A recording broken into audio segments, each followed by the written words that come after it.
Il n'a pas eu un canal d'or ou un Balafon Award pour sa musique et pourtant il avait vu juste.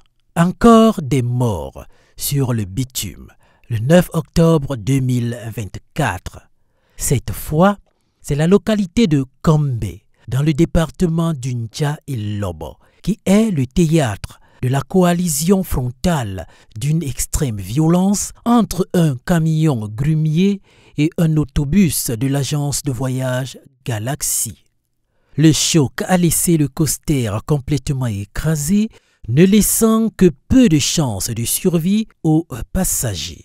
La multiplication des accidents de la circulation et leur cortège de morts défraient la chronique.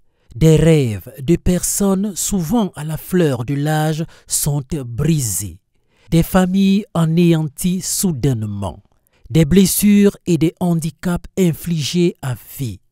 L'ampleur du phénomène est telle que la peur noue l'estomac rien qu'à l'idée de prendre la route. Le risque d'y trouver la mort étant grand. Selon l'Organisation mondiale de la santé, chaque année, environ 1,3 million de personnes perdent la vie dans un accident de la route. On recense en plus entre 20 et 50 millions de blessés, nombre d'entre eux gardant une invalidité à la suite de leurs blessures. Autre tendance forte à relever, quelques 93% des décès sur les routes surviennent dans les pays à revenus faibles ou intermédiaires. C'est précisément le cas sur le continent africain où le taux de mortalité dû aux accidents de la route est le plus élevé au monde. Ceci selon les données de la Banque mondiale. Il s'établit à 26-29 décès pour 100 000 habitants. Le mal est si profond qu'il se passe rarement une semaine sans que la presse ne fasse l'écho d'un accident mortel grave survenu sur nos routes.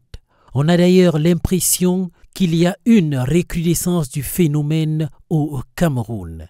Que ce soit sur la nationale numéro 1, la nationale numéro 3 ou la nationale numéro 2, la route ne cesse de faire des victimes et d'endeuiller de nombreuses familles. Des événements tragiques qui soulignent l'urgence d'améliorer la sécurité routière au Cameroun, particulièrement les tronçons réputés dangereux.